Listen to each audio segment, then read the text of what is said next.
Welcome to Italy for the second round of the Blancpain GT World Challenge Europe on the Adriatic coast at the Misano World Circuit. Some would want to be on the beach. We want to be watching the racing action at the track. It was a clean start for the second race at Brands Hatch. Nico Bastian led the way. It was very tight in behind. In the midfield, 4 abreast, but it was down at the tail of the field where Marcus Winkelhock was given a squeeze. And as the cars came back across the track, you can see damage there. Tom Gamble limping around. All action opening lap. But the really big moment came up at Hawthorns. David Pirelli diving up the inside of Fred Vervish, spinning the Audi around, and unfortunately Vervish went back across to the other side of the circuit, taking 3 or 4 other runners out with him at the edge of the circuit. Up front though, all was clean, looking very good for Nico Bastian as they ran towards the pit stops. Already starting to hit trouble though was the 88 Acker ASP Mercedes, and that wasn't to be the end of its woes. Very tight in the pit lane, jockeying for position, but out front Mauro Engle had done a brilliant opening stint, and Lucas Stoltz was totally in control for Black Falcon, pacing it clear, and really had no rivals in the second half of the race, and all the battling was in behind. Ravenia had this moment in the R Motorsport Aston Martin, and then distraught Vincent Abril. The problem for 88 became terminal, and then the sister car, Timo Bogoslawski, now at the wheel, clearly in trouble of its own. Looking for trouble, perhaps Ricky Collard fighting with Kelvin van der Linde, and the Aston Martin kept on prevailing, but van der Linde was not to be denied. Up the inside he went in his Audi. Great racing, and for Bogoslawski, I'm afraid that proved terminal. The spoke led to stop, but it was victory for Lucas Stoltz, so no wonder Mauro Engle so delighted to greet him. A second place and a first place. What fantastic haul at Brands Hatch. So the largest check of all to Mauro Engle and Lucas Stoltz, presented by series founder Stefan Rattel. New for 2019, the Blancpain GT World Challenge, with the championship in the States, in Europe and in Asia. And the manufacturers nominate 4 drivers for each of those series. Let's take a look at Ferrari's runners for the American series. And in Europe, Ferrari's representatives, here they are. And in Asia, here are the quartet. And let's take a look at the dozen drivers all looking for glory around the globe, the prancing horse. And likewise, Mercedes nominated 4 drivers for each of the series. Here are the runners in the American series. In Blancpain GT World Challenge Europe, here are the magical quartet. And the 4 drivers racing for Mercedes in the Asian series. And at this early stage in the championship, let's take a look at the points tallies. And it's Mercedes going very well on 6,109 points, almost 2,000 points more than Ferrari. But things can change, and they may well do that here at Misano.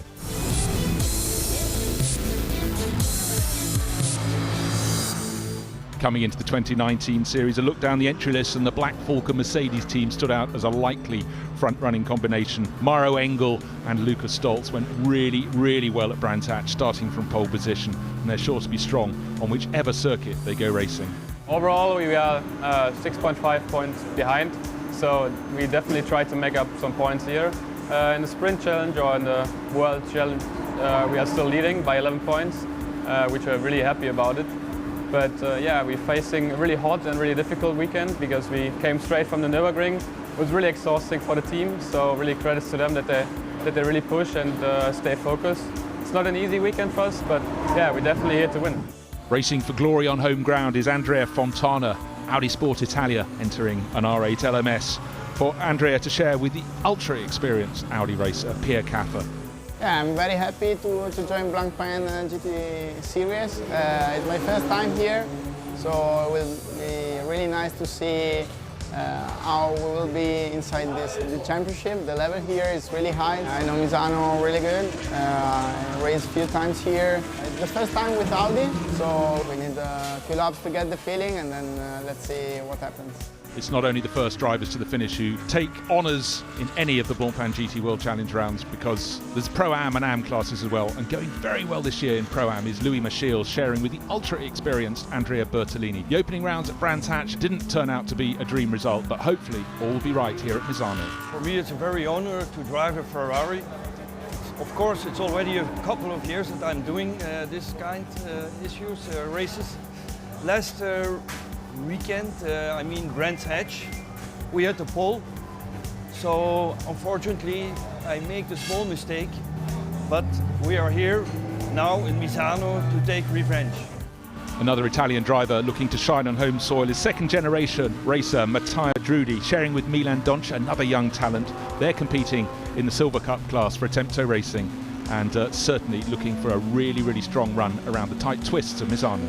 For sure the tire degradation will be the key for this weekend. You know, racing when outside is 40 degrees means that the asphalt temperature will be around 55, 56, so it's really tough for both the drivers and the cars. It's a really nice feeling to race here in Misano. It's my home track and living just 500 meters away from the track, and having all the fans and all my families around the area for sure will help me even more. Certainly a championship favourite coming into 2019. Raffaele Marciello had high hopes, but Brands Hatch was a fourth place in a retirement, so plenty to fight for. And for this weekend, maybe a change of luck as the cars changed from blue to red. Yeah, in endurance I did only Monza. I drove 2 hours. In Silverstone I didn't jump in the car. For Ricciardo I didn't jump in the car, so yeah, didn't drive so much this year with all the problem we had. But I mean, in sprint, in the GT World Challenge we did only 1 round. So, I mean, it's still quite everything open. We try to start from this race to start to recover a bit of points, and I mean, for the overall and endurance Spa is the main where you get a lot of points, and for sprint it's only 1 round, so it's still pretty open everything. There's a new challenger on the block for this year, Thomas Neubauer, very, very fast young racer for ACA ASP. He's sharing with Nico Bastian, and they took victory at Brands Hatch. Can they do it here as well? Switching from single-seater to GT cars is a big step, but having Nico with me is a big advantage. Like, he can teach me all his experience and stuff. Obviously, this weekend the main goal is still the Silver Cup, but after the last weekend in Brands Hatch, we hope for another overall podium, so that's the main goal. FFF Racing Team is running a trio of Lamborghinis this year, and one of the stars is Marco Mappelli. He's sharing with Andrea Caldarelli, sure to go well here on home ground in Italy. Racing in Italy is always very emotional. It's a home race for the team because most of the guy lives near Sant'Agata in Bologna, and that's obviously will make us proud if we get a good result. We have to think at 360 degrees, so we have to be careful and attack at the same time, which is not easy sometimes because obviously you want to win every races, but for sure we have to look for the championship, looking for a big picture and concentrate on everything we do.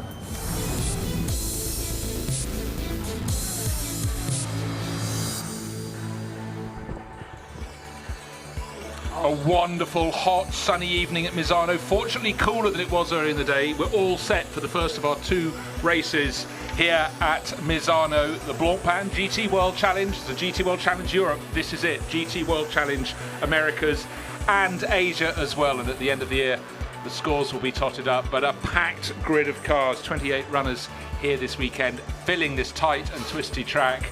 And it's Charles Viet's 18 years old on pole for his family team, for Team WRT. An astonishingly good job. And an Aston Martin alongside. We're going to glide down the grid. Andrea Caldarelli will start 3rd in his Lamborghini. Christian Engelhardt in the rival Grasser Racing Lamborghini on the other side of the 2nd row of the grid. Looking for a change of luck. The red has replaced the blue as the livery for the number 88 ACA ASP Mercedes. And Vincent Abril will start from 5th. And Lucas Stoltz sharing. He's the championship leader for Black Falcon, will start alongside for Black Falcon. Nico Bastian won that opening race at Brands Hatch with Thomas Neubauer, and alongside Simon Gachet, the Sancelot Racing Audi is getting better and better through this weekend. There's the second one, Stephen Palette. Timo Bogoslawski, another good runner, very strong runner for ACA ASP. Rick Breukers for Audi, and alongside sister car. We're only halfway down the grid, and we've had some fantastic names, John, and really today it was so quick fire in qualifying. Yes, it was a very competitive qualifying on a tight racetrack, 16 turns, but nevertheless it's a circuit that demands a great deal of focus and concentration, especially in these very, very hot conditions. Some of the parts of the track have not been offering up the level of grip that drivers had maybe anticipated. Probably we may see a little of that once this race gets underway. Inevitably on the opening lap it'll be a traffic jam into turns 1, 2 and 3, but hopefully, keep saying it, please guys, think about the race distance. It's not 1 lap, it's 1 hour. Well, perfect timing, just got down to the last car on the grid, or penultimate car, new this weekend, Get Speed Performance. Mercedes, welcome to the Blancpain GT World Challenge. 14 rows of cars, 28 cars to go out around the circuit. Looking now at the first corner, it's a tight right into a tight left. then it starts to free up, and then it tightens up again at turns 4 and 5. There's the wonderful sweep, but it's going to be really tricky on the opening I mean, lap. it is a bottleneck, turn 1, turn 2. There would be the brave, the few and the brave, maybe, that want to go the long way around in turn 1 to try and get track position to sort of put their car onto the apex in turn 2. Now we saw Lucas Stoltz starting quite near the front end of the grid, starting from the outside of the third row, leading the championship handsomely. 29.5 points, plays 18.5. So it's Mercedes combinations first and second. But you sort of get the feeling at this meeting, a lot of the people looking for big points are not going to get them. It's so tight, it's guaranteed to have incidents in an hour of racing around this circuit. Some may not even get to an hour, I feel, the incident. Fast and Furious. The next corner we see on this shot is turn 8, left-hand hairpin. Everyone thinks they could overtake into it. Not everybody gets it right. It's a corner that does offer up a chance to dive down the inside, but it's not so much diving down the inside, it's about doing all the good work before you get to the braking zone so that you actually are alongside. But even if you're going down the inside, actually sometimes the long way around the corner, you can carry that a bit of additional speed. And then you can consolidate when you get up to turn 9, because then you will be on the inside. It's a double corner, turn 9 and turn 10, that leads on to this dogleg rear back straight at Misano. So it's a circuit where you can plan a move. It doesn't always follow that you're going to execute the move. And another factor that just cannot be ignored this weekend, it's been very hot. Track temperature is down a huge amount. It was down 16 degrees. We saw nearly 49 degrees track temperature today. The air temperature, thankfully, as we are in the evening now, it's coming up to 7:45. The sun is dropping lower, it's getting cooler, but keeping tyre life has been absolutely the hardest thing this weekend. Very much so, and again, it's the rear tyre that's really getting a hammering. So drivers are aware of this, when they know the limitations that they've got within their respective brands. So some will be a little bit more judicious with the throttle than others can do. So we're looking at the kind of lockout that we've got with the Audi and the Aston Martin on the front row of the grid, then the two Lamborghinis kind of locking out the Mercedes, which by consensus is the car that most people feel over the duration of a stint, which is going to be approximately 30 minutes per driver. But it just might be that the Mercedes, the ease of which it handles its tyres, might just be good enough to see them come through after that round of pit stop. It's worth pointing out the opening races of the championship. Round 1 at Brands Hatch, much cooler conditions the start of May. Victory for an Acura ASP Mercedes, Nico Bastian and Thomas Neubauer in race 1. Victory for another Mercedes in race 2. So they are good on their tyres, but conditions very different. The second race was won by Mauro Engle and Lucas Stoltz. The formation lap nearly at a conclusion. The sun low in the drivers' faces as they come up towards the final corner, turn 16. Of course, they have to turn to the left, look to the lights on the starting gantry. There should be 2 sets of red lights. There they are in the middle. When we have the bulk of the field round the final corner, they will be turned to green. It looks a tidy start, 2 by 2, exactly as we wanted. And poleman Charles Weerts has assumed the lead. Ricky Collard trying to tuck in behind in the Aston Martin, but around the outside, Andrea Caldarelli, he wanted a good start. He's got a magnificent start up into second position. Ricky Collard looked so he'd done enough, and Mauro Engle making a big charge in the Black Falcon Mercedes. Good tidy running through the first 3 good corners. execution by Caldarelli. He knew that he knows the circuit obviously very well. He knew there's a chance because everybody tends to sort of bunch up in the first part of turn 1. They all get slowed down. So if you've got a clear exit in turn 1, you can take the long way around. Caldarelli executed that overtake with extreme skill. So well done all, and Sundry 28 now pulling slightly out to protect the inside line into turn 8, so he'll lose a bit of ground there, but hold on to third position is Ricky Collard. The first 2 have made their break. Charles Weerts, only 18 years old, astonishingly mature drive to take pole, and now he's got to show all his maturity to try and resist Caldarelli. And just watching Ricky Collard in the SRO Motorsports Aston Martin, almost reverting back to single-seater tactics from the earlier career path that he followed to keep the number 4 Black Falcon Mercedes. And of course, he's got Christian Engelhardt in the 63 Lamborghini breathing down the back. But these two, the lead 2 cars, making sort of a mini break, you might say, before they've even come up to the conclusion of the first flying lap. So Charles Weerts in the Audi, and then we've got Ricky Collard, I should say, no, and Caldarelli, I beg your pardon, in the Lamborghini. Experience plays more to Caldarelli. You can see pushing Weerts very hard indeed coming into turn 16. And what you could see when they got down to tricky turn 14, very big large number of twitches from the race leader, but he's held on. Fantastic. We've got this onboard footage from Caldarelli. He's second. How much longer will he stay there? Certainly Ricky Collard is bunching up the gap behind. He's about 1.5 seconds down on them. So the first 2, this is their opportunity to make their race easier, to get clear. So you can see the lead, the distance, about less than half a second between first and second place, a slight gap between second and third. But the battle really focused on what's going to happen in the next couple or so of laps. Caldarelli trying and applying a lot of pressure on the young Belgian driver to force him, maybe make him start to focus on driving in his mirrors rather than looking forward and doing what he should be doing, and that's driving his own race.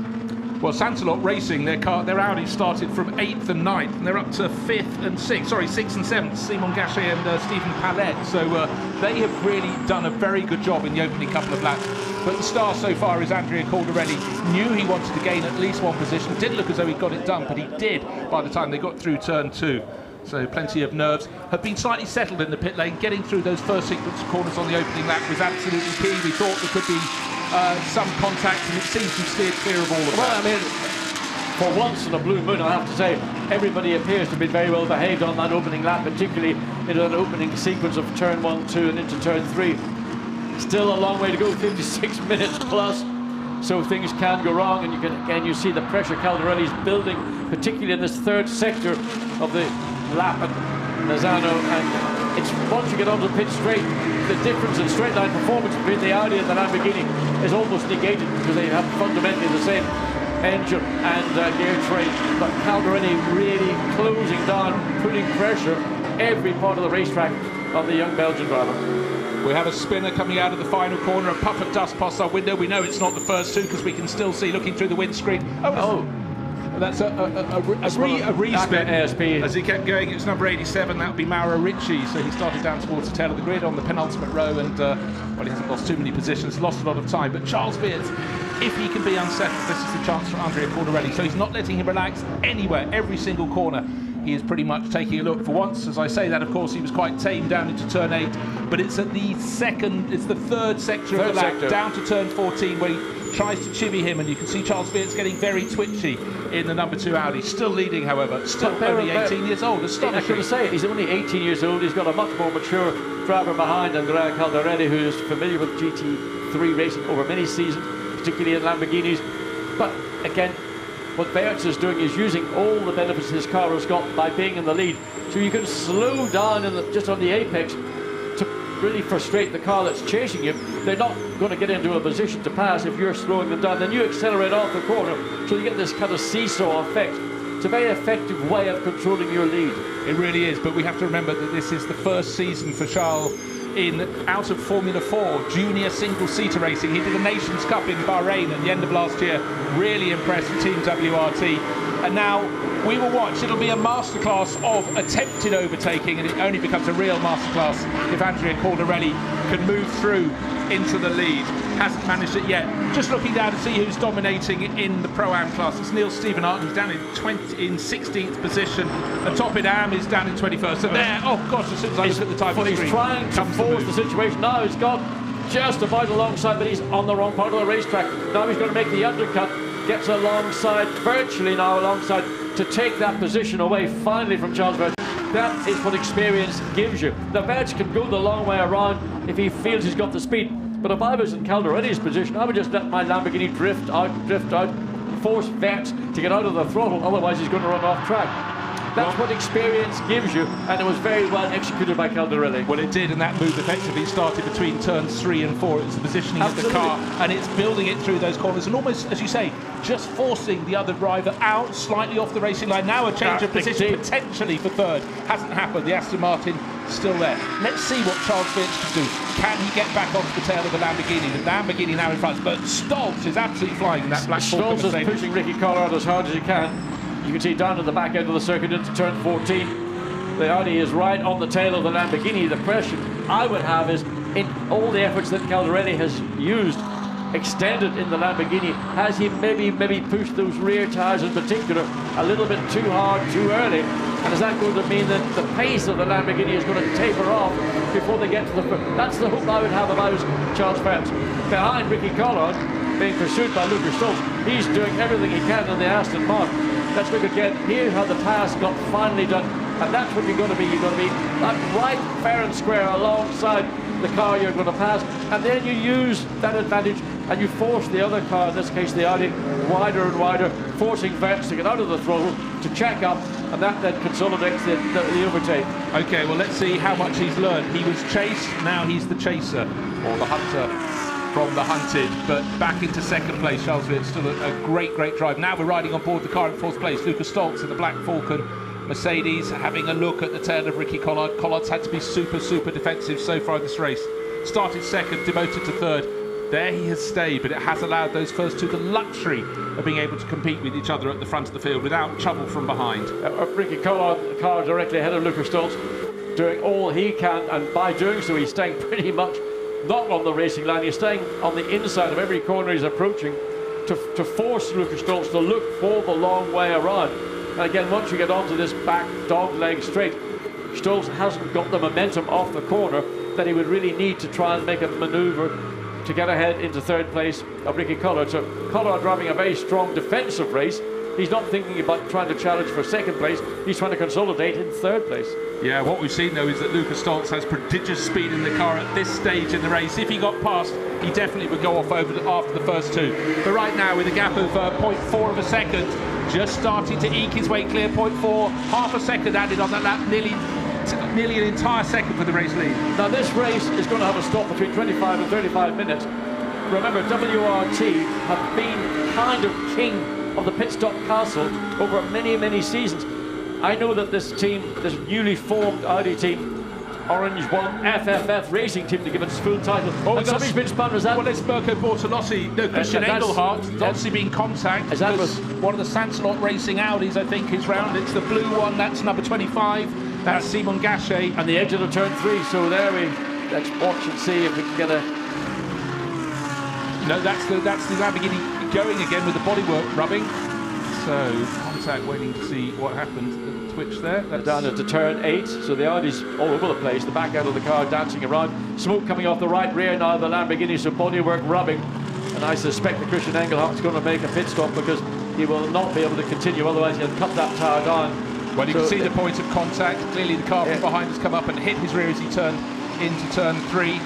Round it went. The rest of the field was scattered behind. There is the moment. Turn 3 down to turn 4. And then he clipped the right rear, and because that involved the other... And both of the Sansalot cars involved. Now looking at it from down below. Beautiful blue skies. We're not looking at those at the moment. The Sansalot duo chasing and crumping into the back of Engelhardt's Lamborghini. That was unquestionably a no-brainer. Simon Gachet, he's impressed in recent seasons. But look at the glass falling off. Clips of certainly bodywork.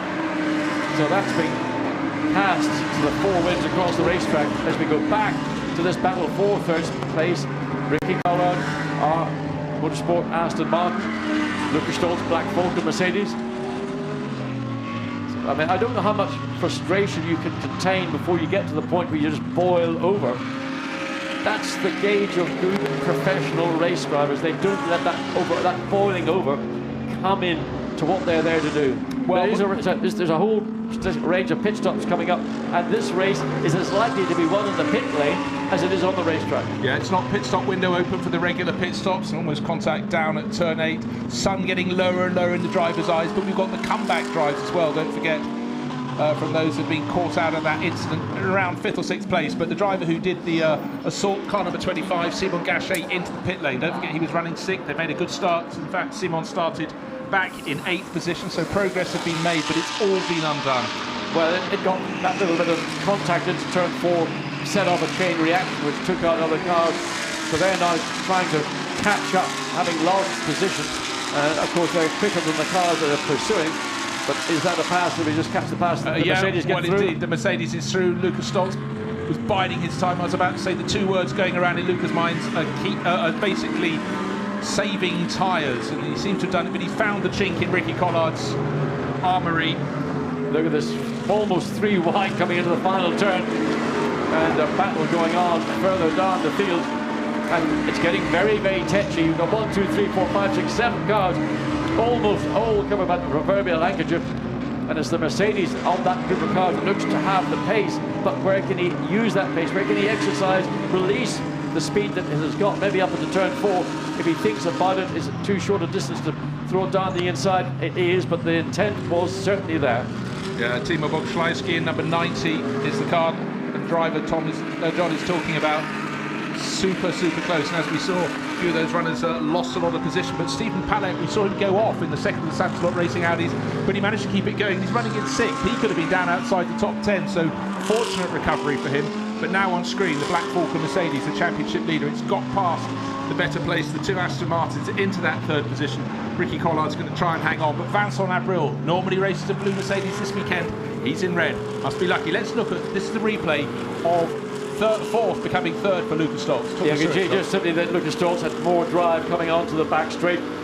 He got Ricky Collard slightly out of position, and then he undercut. And once he was alongside, then it was a pass was over the deal down, and nothing Ricky Collard was able to do. As we go back to the leader of this race, Andrea Caldarelli, who's managed to build up. Well, on the last lap was about just over a second, well, probably now nearer to 2+ seconds as they come across start-finish line to complete lap 8. 1.5 seconds becomes 2.3. Spot on, John. Yeah. But Charles Veer still has an advantage of 4 seconds over Lucas Stoltz. But I reckon Stoltz had the pace of any of the drivers. Someone's gone very wide out of turn 16. Happens about every second lap in front of our commentary position. Pace changes further downfield. Number 10, Rick Broikers, trying to get in the thick of the action. He's running the Silver Cup class for the younger drivers. Timo Boguslawski in the blue Mercedes in the background, blue-white Mercedes, also wants a bit of the action. He found himself being out-positioned. He's on the outside as they go into turn 4, and he's going to try and just about keep the Audi directly behind. Almost gets into contact with the 10. 10 runs very wide. That's an easy pass. So he's got to give that one up. Yeah, and I think Boguslawski's done a good job. He looked like he was going to be outmaneuvered initially, but he's actually consolidated, got it all back, and picked up a position that he'd been trying to do so for the last couple of laps. And the Audi with the green flashes just in behind young British racer Tom Gamble. Maybe when this place changing happens, he's going to be part of it. He's caught this group, he's closed right in, we're slightly closer out of turn 5, but he could gain as they have to swap their positions back. But we saw Rick Broikers running out over the curves at turn 6, had to come off the power when he really wanted to be putting it down. And holds on for now, but Timo Boguslawski is closing, and we've got a spinner. Down at the bottom end of the circuit. 1 or 2 cars we cannot see. Charles Vance has gone round. We saw him. Has he done? Has second place. I just said he had a 4-second advantage over Lucas Stoltz. Luca would have caught him, but there, I'm afraid, racing on his own, and round he's gone. I mean, the only thing I can think of, maybe he's picked up something on the track. He may have had a deflating tyre, but that has been the bogey corner here all weekend, and particularly in qualifying, we saw innumerable drivers getting very, very wide. And if you get that wide, then you will probably lose the back of the car. So there is the race leader. He loses it, really. It's just the back end started. That pendulum effect began. Again, you have to look at the rear tires. Did he maybe push a little bit hard? I thought maybe Caldarelli had pushed too hard, but maybe Charles Vex also was guilty of pushing a little bit too hard early in the race, and consequent lack of grip. And it's that knife edge, that sort of... I don't know whether they're going to have a full course yellow. Certainly we've got a yellow zone down in the 3rd sector. Everything is green right now. It's a question of whether they can get the Audi removed without having to interfere with the outcome of this race. Okay, Vincent Abril, obviously all the runners behind second place backwards have gained a position, but Vincent Abril trying to make it 2. That number 88 ACA ASP Mercedes is now trying to do what the Mercedes of Lucas Stoltz did, which is to unseat Ricky Collard. Collard now up into 3rd position in the Aston Martin, and could well be coming his way. Still no sign that we've got anything untoward. Nothing you could do here, so... Well, now we're down to the full course yellow. Absolutely. So that's down at the zone where Charles Veers unfortunately learned. He came here to learn lessons. He surprised everyone by taking pole position. He's learned how to defend, tried to learn how to attack, trying to follow the example of Andrea Caldarelli, but it was even slightly out of line. It was going even before he'd exited the corner, and once it was going, I say the pendulum effect just took over, and there was very little he was going to be able to do to stop the car ending up, as you see there, buried into the gravel. And that's the reason why we've now got a full course yellow to enable the corner workers and the snatch vehicle to lift that car out. And that's there's Dad. I mean, he was probably enthralled in his son's progress. Now he'll be not upset or disappointed, but that's motor racing. But it's what could have been, you know? Absolutely. But I mean, as I said, lessons have been learned by Charles. He's a very quick learner. He was racing Formula 4 and he's a very nice young man as well. Yeah, and from what we hear, let's take a look at the replay of the start. It was about the tidiest start I have ever seen in a Blancpain GT World Challenge race, running 2x2, just like the doctor ordered, all down to the first corner. We held our breath, John, but from pole position, Charles Weerts did what he needed to do. Brilliant start from Caldarelli, went one way, went the other, round the Aston Martin, up into second position. Star move of the race. Yeah, I mean, that's reading the start of the race, and he saw that Ricky Caldarelli was going to the inside to consolidate, to block. So Caldarelli used his knowledge and his experience and went there, and the main thing was he got the Lamborghini ahead of the Aston Martin before the switch back to go through turn 2. Once he'd accomplished that, he'd taken that place away from Collard, and all his focus was going to be on what do I need to do to catch up and overtake the Audi that we were riding directly behind. Well, the perfect opportunity to see what Andrea Caldarelli said. Yes, as the Aston Martin came across, he thought, I'm going to the outside. The gap was there, went around it, third became second, wasn't close enough to challenge Charles Weerts, didn't want to get too close just in case, and then he started the hunting from there. But also, he didn't want to get too greedy. Sometimes you can be over greedy and think, I'll take two at the case of one. So there is what was our pole position sitting car, our race leading car initially, and sadly to say it's now been craned away. Now, I don't know whether Charles Weerts has come out of the car yet or whether he's sitting in it and he's going to fire it up and try and get it back to the pit lane. Yeah, can't tell. He'll be awash with disappointment, but just to reiterate, he only started doing GT racing right at the end of last year. The FIA GT Nations Cup made a big splash, and so was it a wet day? A terribly wet day, John. You know how it is in the Gulf. So let's just run down the order while we've got full course yellow. Andrea Caldarelli leading in his 563 FFF Racing Team Lamborghini from the Black Falcon Mercedes.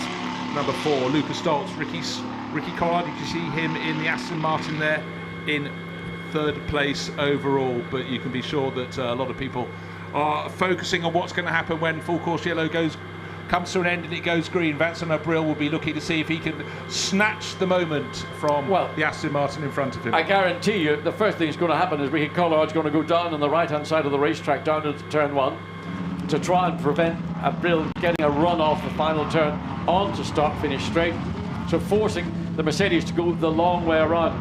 Now, I'm sure Ricky Collard learned from the opening lap, but he again followed that kind of ploy, but he lost out to Caldarelli. Different situation, different scenario. You didn't have that very close bunch of cars going into turn 1. It will be Aston Martin versus Mercedes with the same manufacturer of engine, but not the same actual engine specification. Aston Martin's got the AMG twin turbo 4-litre engine, whereas the Mercedes has got, I think it's a 5.5 naturally aspirated V8. Two totally different configurations from the same manufacturer. Which one sounds better, John? Not one of them's a diesel either, or whatever. So, full course yellow here. The clock continues to count down. We started at 60 minutes. It's a 1-hour race. And the pit window ought to be open when it says 35 minutes at the top on the clock. Andrea Caldarelli leading for the FFF Racing Lamborghini team. Lucas Stoltz, championship leader. Important overtakes in the early laps. And the noise goes up again. Yellow turns to green, but we've got a message saying safety car. So, yeah, normally the safety car the pack comes out once the full course yellow has been withdrawn, so that will then bunch the pack back up again, which if you've done all the hard yards as Caldarelli has done, and he's built up what was a considerable gap between first and second place, you go, what have I got to do? I've got to do it all over again. He thought he was going to have a nice run for the next 5 or so minutes until he comes in and hands that car over. And, Marco Mappelli will no doubt be as effective behind the wheel of the 563 Lamborghini as Andrea Caldarelli has been. So there you can see now the Black Falcon Mercedes right on the back as Ricky Collard catches up, followed by Vincent Abril, et al., Palette, Nico Bastian, and... The second of the Aston Martin. Yes. Here he is, Arovegno, young Finnish racer. Where has that come from? Well, he just kept on working his way up the order. Whenever there was an incident. He started down in on the 7th row, so 13th position overall. So the field is bunched up. Oh, well, that's not supposed to happen. Well, it's back on terra firma. That's the Charles Weerts number 2 car that was down in second place, spun off unimpeded, but it's on the infield, I'm being told. Yeah. So it's been moved out of the way, not allowed to come back to the pits. So for Charles, he'll have to sit and observe, but it's a steep learning curve, and he's done a really good job early on. Now, there it is, yes, totally off the circuit. You can imagine the disappointment from Charles Verts, because he was given an opportunity to do something really special, and he did it all in qualifying. He did it in the early part of the race. Inexperience, and that's what you have to go through. You've got to learn the hard way. There's no easy way to learn to be a competitive and confident racing driver. It's all about, you do make mistakes. Most important thing is that you move forward. Don't dwell on it. You can't change anything. You can't rerun it. It's there. It's a fact of life. Get on, get on, get on. Exactly so. So the driver's now still being led around behind the safety car by Andrea Caldarelli, but he knows he's got Luca Stoltz, a driver for whom the 2019 season is going very well indeed. Look, taking a look at another look at the start of the race, it was so strong from Caldarelli. Look how tight it was in behind, but it was those moves between turns, before turn 1 and to the exit of turn 3, made good this day. Luca Stoltz gaining positions to go up into 4th place past Bortolotti's Lamborghini. So we're still running in safety car conditions. Pit lane will be opening in just over 2 minutes time, and I just wonder, will the safety car be withdrawn? In this lap. It's going to be withdrawn before the pit lane opens. Thank goodness for that. Keeps it clean and tidy for them. So the field really, really bunched up. Some will decide they will continue. I think Caldarelli will stay out for as long as he possibly can in this. Marco Mappelli will be waiting to take over, but he's going to be the driver who controls the restart of this race. And hopefully for him, with no one ahead, he can build up more of an advantage. His advantage was squandered by the safety car, caused by the car running behind him, Charles Wirtz, dropping it into the gravel at turn number 14 out of the 16 around this circuit. In at the end of the lap for the safety car. You can see the low sun in the drivers' faces at various points on the circuit. In fact, it's going to be, even as we've had the window of our commentary box given a little more shade so we can see, it's not going to be long until the sun is down below the horizon. Indeed, and I mean, it's always when you go into evening time and then into darkness, we're not going to see darkness before this race concludes, but the sun is always going to be at one particular part of the circuit, right in the eyes of a driver, and it is one of those moments when well, your eyes do eventually attune to it, but it's not the most comfortable situation, because if something does occur and you're in the vicinity, you've got to be on the ball. So safety car is about to come in. Caldarelli backs them up now. He's going to give it one through 15. He's actually up to turn 16, so maybe he could have gone a little bit earlier. Well, a few drivers kicking up dust in the background. It looks like the job has been done, but we knew Vincent Abril will attack up to turn 1. He had a look, not a serious look, but he's just trying to unseat Ricky Collard. But we've seen in the early stages of the race, the Aston Martin racer may not look tough out of the car, but when he gets in, very, very uncompromising. We saw it at Brands, but he's made his own mistake, but somehow just gets back onto the track in front of Vincent Abril. Vincent's on the outside. This could be a chance for Stephen Paulette behind to gain a position in the Audi. Will he manage it? Not quite. Well, Ricky made a mistake out of exit of turn. No, it's Vincent Abril who makes the mistake out of turn 6 all the way down through 7, which is just a curve. It doesn't really count as a corner. On the brakes down into turn 8. So second place, Mercedes. Third place, Aston Martin. Then the Mercedes, and then the gaggle following behind. And Vincent Abril, he needs to be careful, because if he's focusing too much on the head and not wondering what's happening directly behind, Paulette in the Audi will put us right in the part of the racetrack. One problem though for that Abril might want. He's got Nico Bastian in the Acura ASP Mercedes, not 88, that's the red one. He's in 89, he's just a little bit further back, but he's ready to pounce if Paulette gets it wrong. In turn, Paulette's ready to pounce if Vincent Abril gets it right. Gets it wrong. You're totally right. Ricky Collard, though, in the front of the screen shot there, still holding on to that third position for Aston Martin. Well, it's the nature of this. So Marco Simoncelli Raceway circuit, 4.226 kilometers, and up the inside into the Audi goes in, and early the first of the pit stoppers, we believe. Now that, I don't know whether it was a late call or an opportunistic call. Get in when the pit lane is empty. Make your pit stop, driver change, get back out. By the time you get back out, there will be others, and there they are. The tail of the field has basically followed through. Well, and don't forget, Caldarelli came in. It didn't come on our screens very quickly out as we were looking at that battle for third, fourth places. 76 Aston Martin also into the pit lane, but I think that was a really good call, a very late call from Stephen Paulette. He was blocked by the cars in front of him. Let's find out, is it working or is it not? At least half the field in the pit lane now. And it's a very congested pit lane, so there's the Grasso Racing Lamborghini making its way down. Well, that's actually Mappelli getting going. His garage is near pit entry. Okay. He very nearly collected the back of one of the Aston Martins. I presume that's Oroveno's Again, car. And then talk about busy unsafe. in the pit lane, 2-3 abreast. Not sure that's. But the Audi has gained a position on the Aston Martin there. I mean, the way that you release cars, at the end of the pit lane, you've got this dog leg to get into the pit lane exit itself. So it is two cars coming down side by side, one on the inside leaving his pit box, the other who's going to give ground, who's going to concede. Yeah, well, the 26 Audi, started by Steve Paulette, Marcus Winkelhock, wise head on old shoulders, or is it the other way around? But he's got ahead of the Aston Martin. So Ricky Collard's handed over the car to Marvin Kirchhofer, started second, was running third, has lost out in the pit stop. What I want to see is how good a lap or number of laps we're going to get from Lucas Stoltz. He stayed out. Vincent Abril has stayed out in the race. Here is the Black Falcon car leading the race. And Abril goes into the pits as well. So Black Falcon have got the opportunity now to get those clear laps in the pit lane. We'll stay for another 7 or so minutes. Nico Bastian, Timo Bogoslawski into second and third positions, and it looks like Tom Gamble, the number 17 Audi, into fourth. Tom Gamble, we just caught him coming through turn 16. He is on it. I mean, he's using the Audi absolutely to the limit. But the car, I like the way the car's body language was as he came through that final turn 16. There's the 88 Mercedes. So Vincent Abril gets out, and 519 is the sister car to the car that had led Andrea Calderetta. 519. Yeah, 519 is the car started by Hiroshi Hamaguchi, handing over to Phil Keane. Phil, he doesn't know, there's nothing he doesn't know about racing a Lamborghini, but Marco Mappelli now at the wheel of the car that led the race. Andrea Calderelli, of course, we're waiting to see where will Maro Engle be when he comes out, having taken over the Black Falcon Mercedes. That is continuing, still in the hands of Lucas Stoltz. Well, there we are. There's the Mercedes coming down the exit, pit lane exit, but what was the leading Lamborghini is probably now already into turn 1. So it will still, in effect, when this washes through, as we see the Mercedes, there's the Lamborghini going through. Now we've got the Mercedes, Raffaele Marcello. It's going to be interesting. Two Italian drivers in totally different brands. Who can actually dominate for the remaining 31 or so minutes of this event?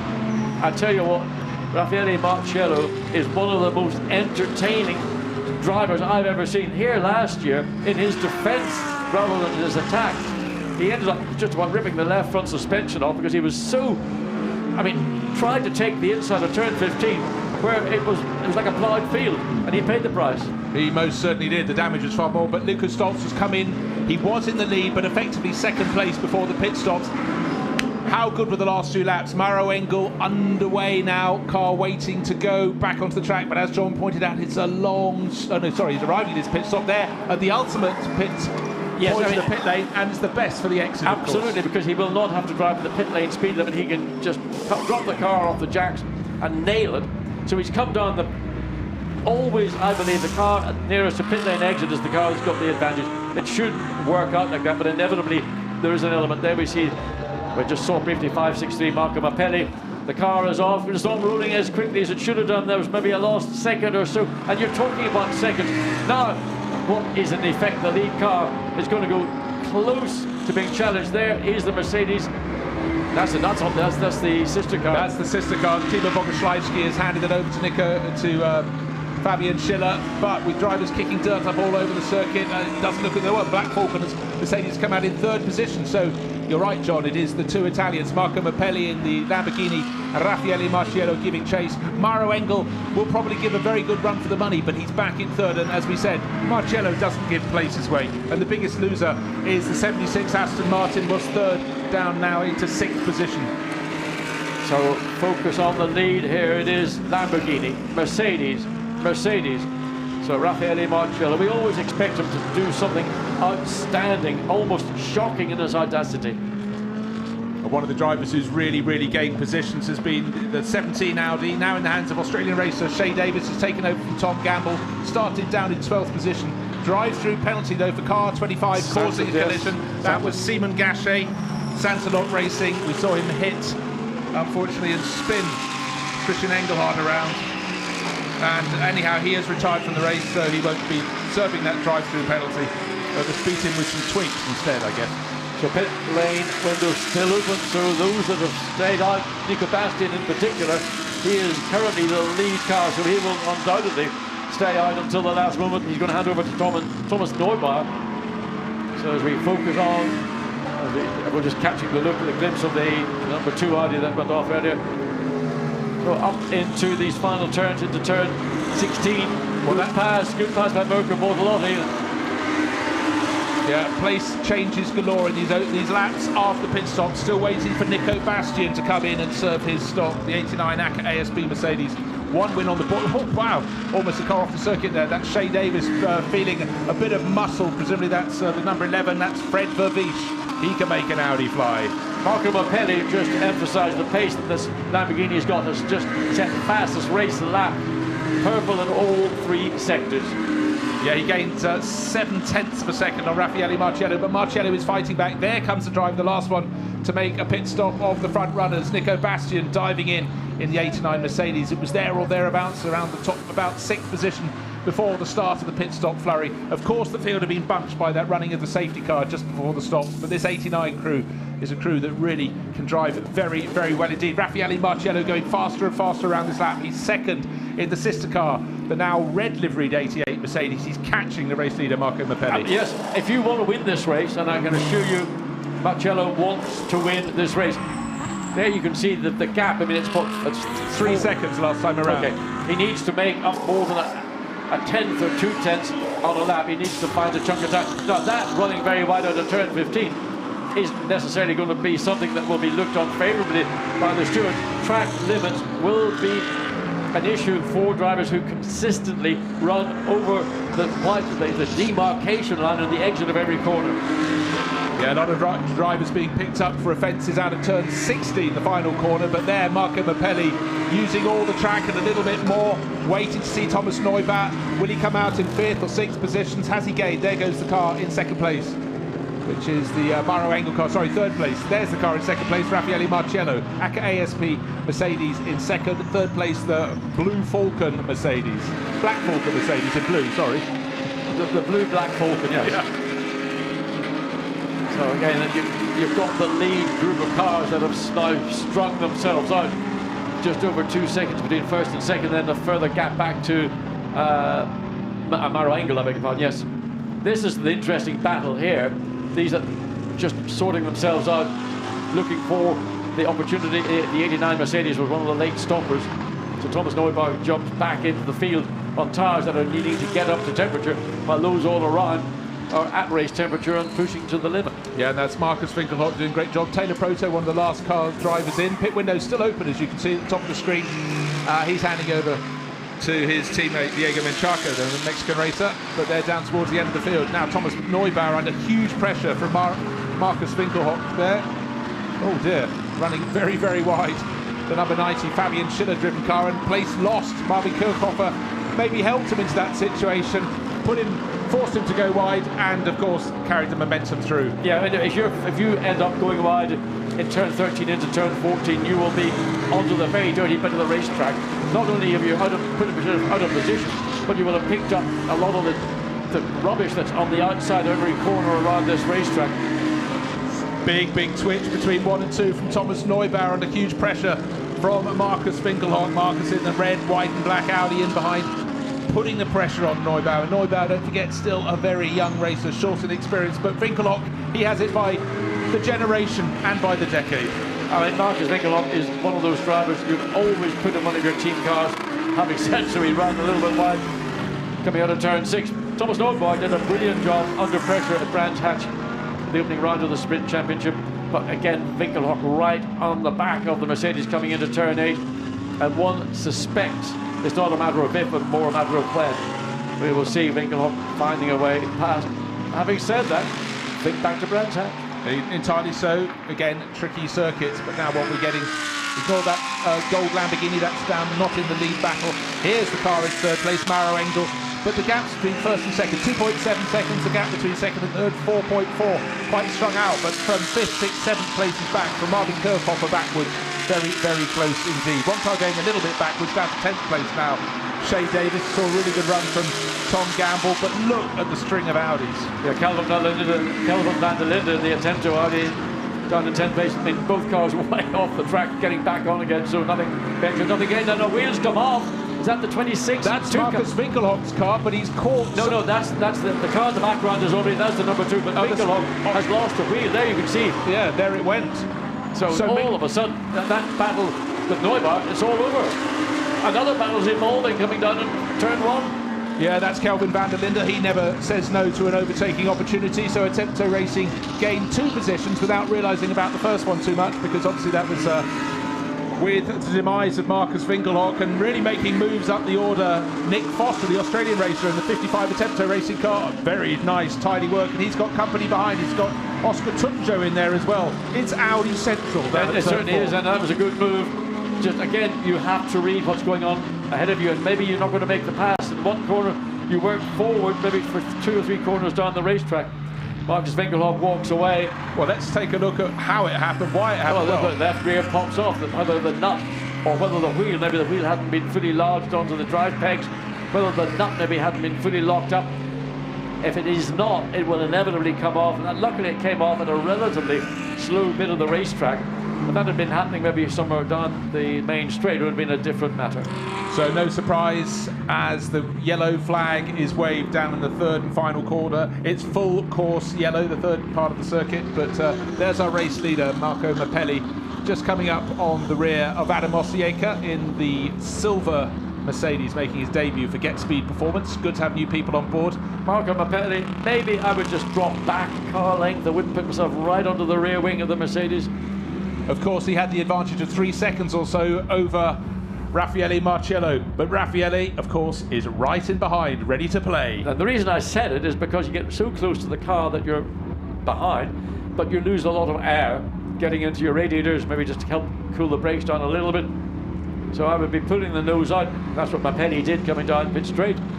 Whereas Raffaele Marciello, he has not run up to the back. You're meant to kill whole station, you're not meant to gain, in effect, in a full course yellow context. So he is in clear air, so everything is ideal for Marciello, as is for the case for Amaro Engle in the number 4 Black Falcon. Sitting on a very tidy championship lead. I think it was 29.5 to 18.5. A big lead at this stage after only 2 races. The opening round at Brands Hatch, a first and a second for the duo, or in fact it was the order second then first. So running 3rd here today, another big haul of points coming their way, but the field needs to get together. The full course yellow, of course, it's when the safety car, if it comes out, it'll be a safety car. Them up. So the safety car will bunch them up, but under the full course yellow, you have got to keep the gap between the car ahead of you and the car that would be pursuing. So you're not allowed under the regulation to gain position relative to a car that you'll be behind.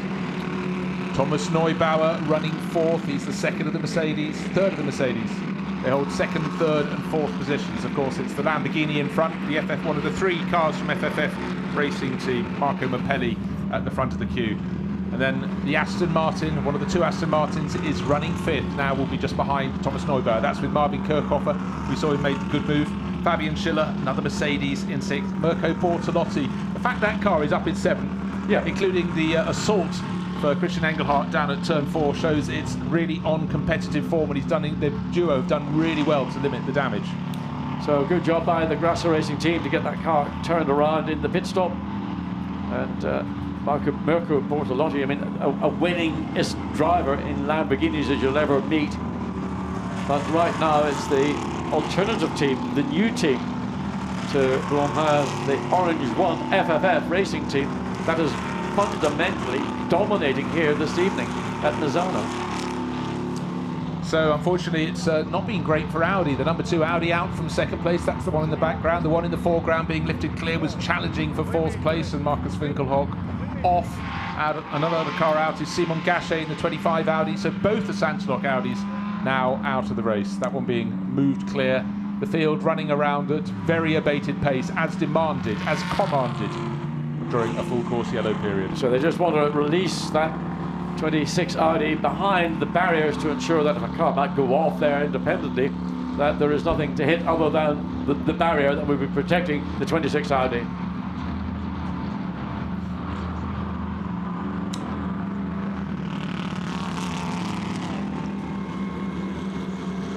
Right, that is the gap. We're looking forward from Raffaele Marciello's car.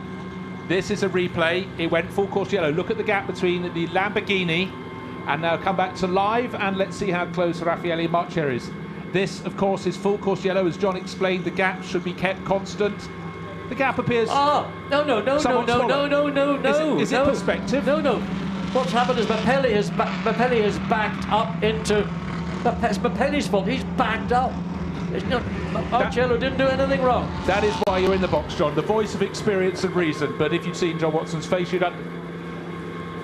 Of course, the car in front cannot pass the Merc, but the incidents are up there. Asimov Sieka, new to the championship, running in the Get Speed Performance Mercedes, sitting in front of the race leader, the Lamborghini from the FFF Racing team. Marco Mappelli at the wheel, Raffaele Marcello in behind in the ACA ASP Mercedes. If I was running that 88 Mercedes, I would be telling Marcello to drop back and go back to the gap at the point when the full course yellow was thrown, so that there is no possibility of there being a review, because you have taken advantage of a rule which you're not permitted to do under this full course yellow regulation. Phone him up, that's the answer. So, leading the race, the clock keeps ticking down. 17.5 minutes remaining in this 1 hour race. But you know, the irony of all this is, if we do go to a safety car, which is fundamentally inevitable, there it is. So the safety car is on track. Andrea Caldarelli, he's focusing on what's happening. He's probably well aware if there's been any transgressions. But under the safety car, then you are permitted to catch up. So it's a sort of a strange rule on the one hand with the full course yellow, but it's almost every time we have a full course yellow, regardless of whatever category we're talking about, that they then throw a safety car to enable the field to bunch up. And if there's anybody out of position, they will be focused and allowed to do a lap to catch up to the tail of what we call the crocodile. Now, not so long ago, Mauro Engle was 16 seconds behind in third place. You can now see the blue Black Falcon Mercedes weaving around. He's getting ready for the restart as the starting drivers all watch on from pit lane, waiting to see what's going to happen. But for Andrea Caldarelli, nervous moments, but his car in the hands of his teammate Marco Mappelli, still leading the way. Vincent Abril, his car driven by Raffaele Marcello, is in second place, waiting for the restart. So still waiting for the Black Falcon to close up to the rear of the 88 Mercedes, the ASP Mercedes. Safety car comes through turn 15, and we're still waiting to know when the safety car will return to the station, and then this race will get back underway with just 16 minutes of racing, assuming, well, there's going to be maybe 14 and a half minutes by the time they complete this lap. Sun getting lower and lower in the sky. When the drivers come out of turn 1, they get a face full. When they go down to turn 4, it's right in their face. And again, as they come out of turn 8, turn 15, so even as they go into the final corner, turn 16, the sun is still limiting their vision, but by now it's going down in increments, so they're relatively accustomed to it. But this field being bunched up now behind the safety car, closing the field together, all ready for the restart. This wonderful final flourish. Safety car still got lights flashing on its roof, waiting for the signal when they're going to go out. Yeah, just look on the bits of the Mauro Ricci and Jimmy Pla Mercedes. Their pit stop is currently under investigation. That car currently is down in 18th position, and it's third in its category, fourth in its category right now. So that will have a bearing if there is to be a penalty for what occurred in that pit stop. Well, certainly there were a few cars that got quite close, and some were being flagged out from position. It got very, very crowded, so that could have been the incident, or it could have been a little bit short. And we see if you don't meet your minimum pit stop time, you get called in to have another go at it. So, just under 15 minutes remaining, still under safety car rules. Field gradually getting into the form that then will be deemed to be the time to let this race get back underway. Andrea Caldarelli, he looks very happy. Vincent Abril looking a little bit more tense, one might say. So, if you're leading the race, as Mappelli is doing, you're very happy to stay under safety car rules because nothing can happen. Maybe that's why Vincent Abril is concerned as the clock is ticking down. That's offering up fewer opportunities for Raffaele Marcello to be able to think, work out, and then maybe execute. And remember, he's going to be kept honest because Mauro Engle is more or less directly behind. Could be a little bit closer, no doubt will do so when they come up. Well, it's going to be at least another lap behind the safety car, still going round. And running fourth in the stream of cars is Pier Filioni in the AM class, Boots and Ginion Racing Lamborghini. And that's going to hamper Thomas Neubauer, who's the leading Silver Cup runner. He cannot overtake it until racing is fully underway. There is the gold Lamborghini. So that gives the first three even more of an opportunity to escape. You'd almost wish for the Lamborghini to be sort of magically lifted up and let everybody get through. But one of the skills of driving a GT car any race car is understanding and managing your traffic situation. Exactly so. The message on screen now, safety car in at the end of this lap. So we'll get about maybe not even 12 minutes of racing and a little more housework for you. Drive-through penalty now for the Jim Pla 87 Mercedes you just mentioned, John, for a pit stop infringement. So that certainly will scupper its haul of points in its own class. That's running in the Pro-Am class. So obviously the teams will be advising their drivers that the safety car is going to come in at the end of this lap. Normally, when the safety car is coming in, those flashing lights, they will be switched off. That's the signal to advise if they haven't been already advised. You can see now the top three are closing up. There's the problem, the Lamborghini, which is doing its own thing, it's driving its own race, but it's going to be mullered once this race gets back underway. And while we're waiting for the lights to go out on the safety car, just point out the problem. You had to have a 76-second run from pit in to pit out, including the pit stop, and Jim Pla, when he took over from Mauro Ricci, just under 75 seconds. Yes, it's only a second, but the teams have to work it out. It is, and they have to manage that pit stop window, and it is absolutely critical, because you do all the hard yards on the racetrack and then you lose it because of maybe 1 or maybe 2 seconds, whatever. There we are, Raffaele Marciello right onto the gearbox coming through turn 15. The safety car is going to pull off. There it goes into the pit lane entrance. Now it's down to Pirelli to get on it, and Raffaele Marciello is going to get on it, as is Mauro Engle getting on it. I think Mauro Engle was on it more than the first two. He's closed right on the tail of Marciello. That's why they lead the championship. Nice and tidy in behind it, but the gold Lamborghini going one way, everyone trying to go around the other sides. Neubauer's got through. Looks like he's lost a position. The Aston Martin has gained a position. No, he hasn't, sorry. He's still staying in fourth place. But yes, they both dropped Neubauer. I was correct. So. Well, remember, they've been under safety car or full course yellow for some time. Tyre temperatures will have dropped away. Track ambient temperature, they're falling away as well. So maybe Marco Pirelli was being a little bit cautious. Certainly Raffaele Marciello is not. And further back, you can see the Aston Martin running wide, coming through turn 6. Yeah, I just want to clear up what happened there, because Thomas Neubauer got a little bit caught out by the gold Lamborghini in front of him and Pierre Filioni. That allowed Marvin Kirchhofer and Fabian Schiller to demote him. So Kirchhofer in the Aston Martin up to 4th. I think Raffaele Marciello is scenting a victory here. Look, there's the blue of the cheeks. That was smiling a minute ago. Andrea Caldarelli thinks the same thing. I think that Marco Pirelli is possibly struggling a little bit, getting tyre temperature up, getting that feel and balance back. Vincent Abril, emotionless in his expression. Giving away nothing, looks like one of the Akkus from Easter Island there, giving nothing away. And certainly Fabian Schiller moved from 6th to 5th. Now he's fancying trying to get past the Aston Martin for 4th. Raffaele Marciello is starting to hint that he wants to make the moves. Honestly thought we'd see Mauro Engle right in there. They're dropping Engle at the moment. That just shows how hard Pirelli is pressing on in the lead of the race. Round turn 16 at full racing speed. And in behind him, a better exit by Marciello. Absolutely, the Mercedes looks absolutely stellar coming through turn 16. But the Lamborghini still has the advantage coming into turn 1. Can pick and choose the point he wants to break, and his entry point, he's not under pressure, sufficient pressure to force him into making concessions or compromises. Yes, again at various points around the lap, the Lamborghini looking a little more easy to handle, and the advantage going the way of the number 563. Not a very racy number 563, but certainly a very racy car. And the 88 Mercedes of Raffaele Marciello, a third of a second down on the start-finish line, and dropping back a little bit, but then by the time they come to the double left-hander of the Hairpin at turn 8, closes right in all over again. The 67, sorry, the other Lamborghini from Grasser Racing Team, not really in the hunt at the moment, but a place gain. Neubauer's lost another place, Bortolotti up into 6th, so he's trying to get in the hunt. Aston Martin doing a good job. Marvin Kirchhofer, if anything, I think starting to catch Mauro Engle. I fancied Engle in that Black Falcon Mercedes to close in on the front two, but he's falling back, not yet in the grasp.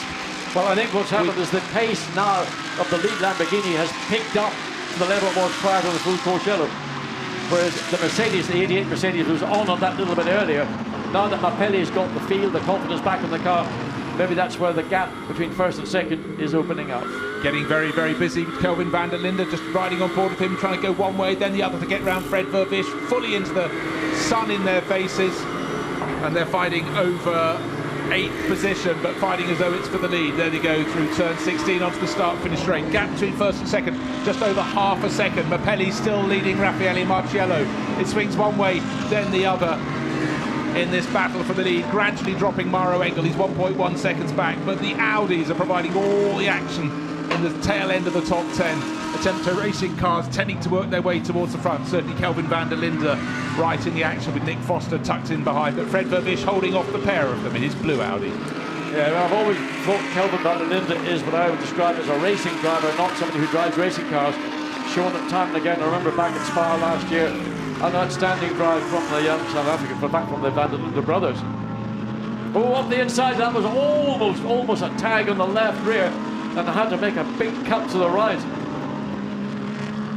So race leader Marco Mappelli leading very comfortably, if you call half a second, but it's not comfortable down in the midfield. We see the dipping and diving each way.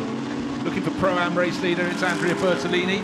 There he is, and he's leading Phil Keane, David Perel third. So it's Ferrari from Lamborghini, from Ferrari, and Stefano Telli in his Audi in fourth place. Jim Clark with the penalty back down to fifth. And of course, going nowhere fast, but there is Andrea Bertolini, number 52 Ferrari from AF Corsa, really running a very good race in 13th place overall. I mean, often, Bruce, the racing that's going on in the midfield, I mean, this is from 10th down to 14th, is actually tougher than we're seeing at the front. We're seeing Mappelli, Marcello and Engle sort of running nose to tail, but this group, they're all over each other like a rash. Yeah, they are. Maybe you get slightly more, fewer mistakes at the very front end of the field, but here is 6 cars fighting for position, not the 3 at the front of the field.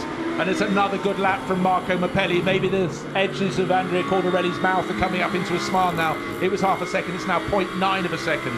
And then a further second back to Maro Engle in third place. So it's still the Lamborghini ahead of the 2 Mercedes at the front of the field. It's still the Aston Martin in fourth place. And we're still riding with Kelvin van der Linde, who is still behind Fred Vervish, but not for lack of effort. Well, I mean, all 4 Audis are running much the same pace. They've all got fundamentally the same package. It's just the individual preferences in terms of what way they want to set the cars up aerodynamically, mechanically.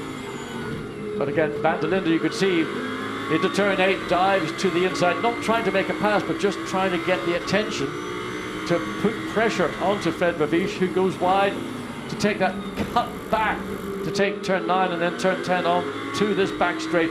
And I mean, Kelvin van der Linde knows he could, if he'd gone ahead, he probably would be quicker. The problem is, how does he find a way ahead of Fred Vervish? That is the big problem. And again, I found it was so close from the exit 9 turn to 10. And the cutback happened. I winced looking at the screen, but Kelvin knows what he's up to. He's just got to find his moment. But with 5 3/4 minutes left on the clock, there aren't going to be that many more moments. Again, another twitch. There is the moment out. I mean, a lot of wheel movement from Kelvin van der Linde. You can see how hard he's working. I mean, basically, his front tires, his rear tires have shown their best, and he's still dragging the thing right by the scruff of the neck. Looks to be quicker out of turn 16 than Fred Vervish. Certainly slid it, almost dirt tracked the Audi through the corner, but not in a position to dive down the inside. He would have loved to have thought about it.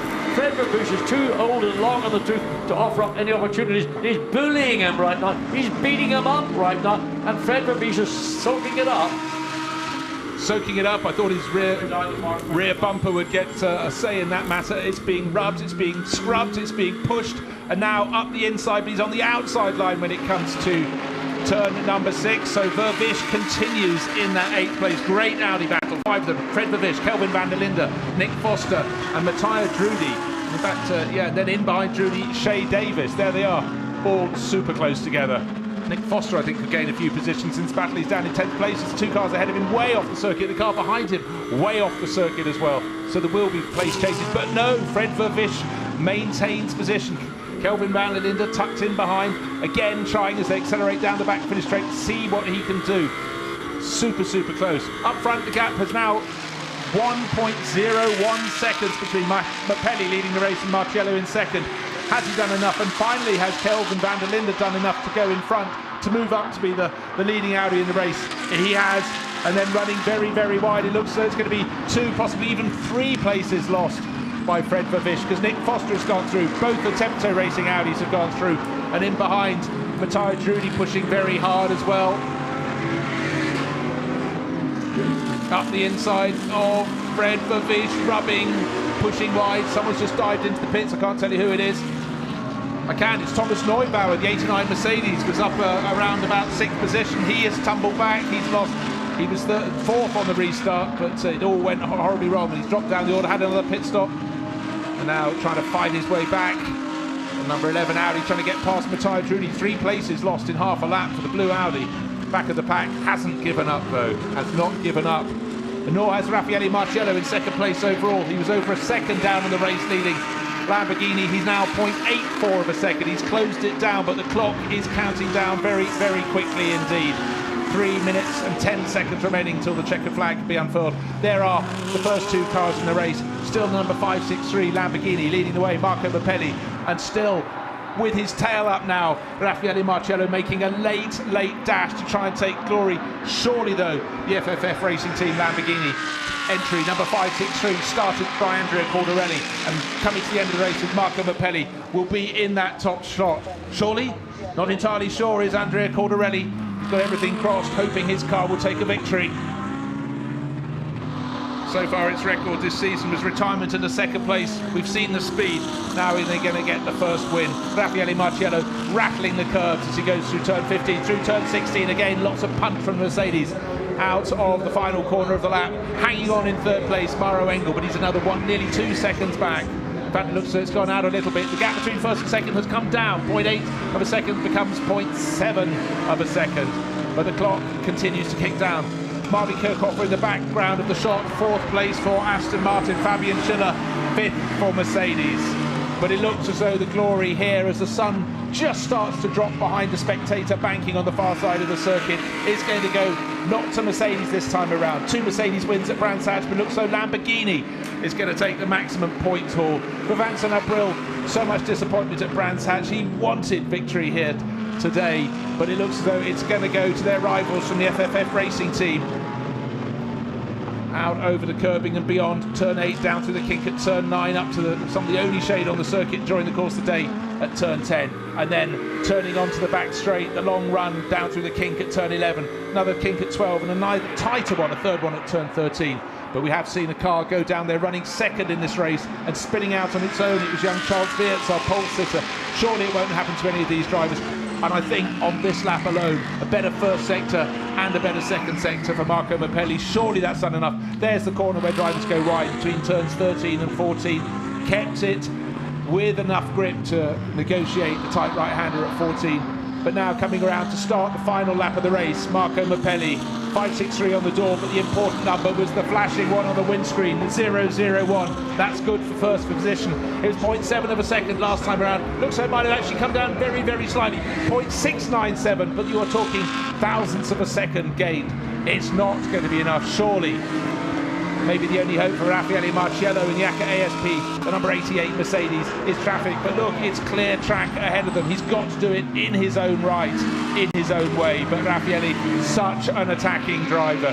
Can he do it? Well, they're out of turn 5, through turn 6, starting to run out of opportunities, running a little bit wide out of turn 6. Both of them going through the little kink on the infield straight, turn 7, down to turn 8, the hairpin. Big enough advantage, 3 car lengths into the double left-hander. They'll run wide on the exit, both of them at this point, very little grip left on their Pirelli tyres. It's been a very hot day. 1 hour has come to its conclusion, now just waiting for this final lap to be finished. The sun still caught at certain parts of the circuit, give it 10 more minutes. By the time they're on the podium, it'll have dropped below the spectator banking. But I think the top step of the podium is going to be the property of the driver who started, Andrea Cordarelli, and his fellow Italian racer Marco Mappelli. And for the FFF Racing Team and the Lamborghini numbers, they will be very, very happy indeed, delirious indeed. Best shot was given by the 88 Mercedes crew, but with just 2 corners to go, it's Lamborghini all the way. Applause, relief, the smiles will come, the champagne will flow, you can be sure. So as the sun sets on this Saturday, it's the first win of the season for Lamborghini in the Blancpain GT World Challenge Europe. It was tight, but the job was done. So relief, the first win at this level for the FFF Racing Team, and looking for the silver winner, Fabian Schiller in 5th place overall. The top car in the Pro-Am class, not in this Audi group, but the next car to the finish, it'll be Andrea Bertolini. There he is, the 52 Ferrari, flashing his lights, a Pro-Am class winner, but delight for the FFF Racing Team. And just to let you know, the AM winner will be Wolfgang Triller, the number treble 4 Ferrari from HB Racing. So huge hugs all round. You have hopes, but they can only be realised with victory. And great job, and just to reiterate, very good finish for the number 90 Mercedes, taking the Silver Cup honours in 5th place overall. Oh, Adam Mercier, a new runner in the championship, falling off on the final lap. Certainly got some good racing mileage under his bonnet this Saturday at Misano. He's got racing, he'll be starting it tomorrow, so I'm sure he'll have learnt some lessons there. And I think also another Lamborghini team, the 63, the Grasser Racing team, they were given a spin. Christian Engelhardt thumped into a spin, so 6th place was a really strong finish for them. It was a good job by Mirko Bortolotti to bring it home in that position. And there, Marco Mappelli, the winner of the first of 2 races here, goes past the stricken Get Speed Performance Mercedes. Too late an incident to bring out any further yellow flags. Car 333 and 519 under investigation for contact at turn number 11. It's a Rinaldi Racing Ferrari. David Pirelli would have been bringing that home. And 519, Phil Keen in his Lamborghini. So it didn't affect the front runners at that point. So what a race. Even if you just encapsulate all the Audis fighting from 6th place backwards, 7th place backwards, they provided the fireworks at the end of the race. But it was just intriguing to watch how Mappelli sucked up all the pressure from Raffaele Marciello. Andrea Bertolini coming in as the Pro-Am winner, so he can now relax. So much experience for the man, with Ferrari running through his veins.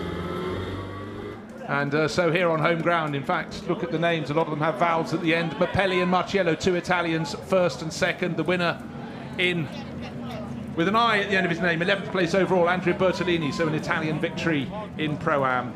But it was Wolfgang Triller, an Austrian racer, winning in the AM class. But look, F Racing really delighted with the activity, with the answers to the questions they had asked. Can we arrive in the European Championships and take victory? The answer we now know is yes, most certainly yes, you can. So delight from Andrea Cordarelli, and when his helmet's come off, you can see in the eyes of Marco Mappelli, a win is a win, but when it's a win at home, all the better. So delight from the Lamborghini crew down there, and for FFF Racing team, taking a lot of regular Lamborghini employees and really made it work very, very well indeed. Victory today. Got to try and do it all over again tomorrow when the grid is a totally different reshuffled beast. But for the drivers who did the 2nd leg, they'll be hot, but they'll be happy if their name is Marco Mappelli. And he and Andrea Cordarelli joined by John Watson. Andrea, many congratulations, many would say an overdue victory. Yeah, absolutely. We were waiting since, what, 5 weekends? We're almost there, like we were always very close, but to win in our home race, it's fantastic. I think all of us, we all deserve it, absolutely. Now, to me, you won this race 300 yards after the start, into turn 1, you went round the outside, got position, and then you were really in the right driving seat. I had like a weird feeling before the start. I said I had to overtake turn 1, and I went. It worked, and after that the car was mega, and I mean, we were a bit afraid after the safety car, but after that, easy job for him. Marco, it wasn't that easy. You were under pressure. Yeah, definitely. But most of the job has been done by Andrea and the team. We knew that we were struggling a little bit with the very hot in qualifying, but when it's cooling down, our car was getting better. So I just had to do my job, and yeah, happy. Now, Raffaele Marciello was all over you like a rash at the last safety car restart. I thought maybe your tires were a bit cool or something. You just didn't have the confidence. Yeah, of course, I didn't want to push hard because here it's easy to get them puncture. So I just take it easy the first 2 laps, and then once I got a little bit of gap, I just try to not make crazy stuff and keep it on. Sweet. Thank you. Sweet indeed. You can hear the delight down there for the FFF Racing team. John Watson moves on to find further prey. But to our winners, Andrea Cordarelli and Marco Mappelli, the photos start. So let's go down to the 2nd place crew. Raffaele Marciello and Vincent Abril with John Watson. Vincent, the start of the race, you were caught a little bit in traffic. You couldn't make the progress you wanted to. yeah, caught or squeeze, you can call it how you want, but in the end, I think our target was to start our season. I know it's a bit late in July to say to start a season, but I think we can all thank the team. With Lello, we all kept faith in each other. We did a great job. The boys did a mega pit stop. Shout out to them because they did the fastest one, so this for sure helped us. And yeah, congrats to Lambo, and we'll have to make sure we're a bit quicker tomorrow. Excellent job. Raffaele, that last full course yellow safety car, that was your last chance. Yeah, I mean, I didn't want to risk so much. I mean, we didn't have a great season. I think I was able to pass him at the restart because it was a pretty slow, intense, low section, but I didn't want to risk so much. I mean, it's not so many point difference between a victory and second in sprint. So, I mean, tomorrow we can have a good chance. So it was better to be P2 tomorrow than nothing, and tomorrow try to win. You said twice, I didn't want to risk too much. Is this a new Raffaele Marciello? No, I mean, I can always risk, but we had 0 point many times this year. So I think we paid enough damage this year. So we are quite poor now, so I had to save for Spa because it's a long race, so we need a lot of parts for Spa. Tomorrow's another day. Yeah, we'll see from Paul, we have to win. Always interesting to watch the reaction of the other driver, the driver not talking and Vincent Brill agreeing, because they didn't come away with many points from Brands Hatch, and they know in this championship you've got to be scoring every time. But John has moved across to the Black Falcon Mercedes crew that finished in third place. Mauro Engle and the driver who kicked it off, Lucas Stoltz. Starting in the third row of the grid at the opening laps didn't do you many favours. Yeah, it was a hard fight. I mean, I had a good start. I had a bit of contact with Christian, but yeah, nevertheless was good. Then I managed to pass to Aston, which really helped us. We could pull a little gap. I think we stopped one lap too late because I had a lot of pickup on the tires from the safety car, so maybe it was not the optimal decision. But yeah, in the end, we are really happy with P3. We are lacking a little bit of pace compared to our competitors, but yeah, we will make it up tomorrow. I think you had the most difficult Aston Martin to pass anybody all day. Yeah, but he was really fair to me, and yeah, it took me a few laps to make my move, but yeah, in the end I made it happen and it was good. Mauro, like everybody following the winning Lamborghini, your chance really came in those last 10 minutes or so, but weren't able to do any more than third. No, Luca did a brilliant job in the first stint, moving the car up to second. Lost out a little bit in the pit stop, but you know, it was a good pit stop from the guys, and at the end, to be honest, we just didn't quite have the pace, just not quite quick enough to pressure those two guys ahead. So you know, we'll take a third place today, be happy with the result, happy with the podium, and try and make the most of tomorrow. Well, points in the bin is better than no points in the bin. Yeah, absolutely. No, it's third podium in 3 races in the sprint series for us. So yeah, we need to, on days like these where pace unfortunately wasn't quite there, we need to try and get the maximum, and I think that was it today. Good job. Great to hear from Mauro Engle and Lucas Stoltz. A very good job indeed. A third, a second and a first so far this season. So let's take a look at the results. First victory for the Orange One FFF racing team. Lamborghini crew of Andrea Caldarelli, brilliant start from him, and Marco Mappelli, who brought it home. For Vincent Abril and Raffaele Marciello in their ACA ASP Mercedes, it is a first decent chunk of points. Lucas Stoltz and Mauro Engle, as we heard, their third podium finish in the Black Falcon Mercedes in 3 starts. Really strong. Aston Martin will be pleased. The SRO Motorsports team, Ricky Collard and Marvin Kirchhofer up to 4th place. And Timo Bogoslawski, Fabian Schiller, the winning drivers in the Silver Cup class, in 5th place overall. Top car in Pro-Am is in 11th place overall. Andrea Bertolini bringing it home, and the top runner in the AM class, number 18th position, Florian Scholzer and Wolfgang Triller in their HB Racing Ferrari. 18th overall.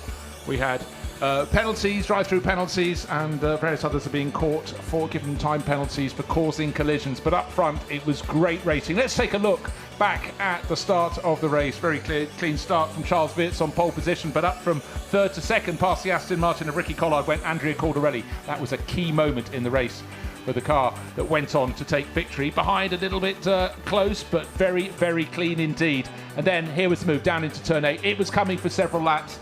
First season in GT racing for Charles Wirtz. He was bound to not have enough nous to hold back Andrea Caldarelli on home turf in Italy.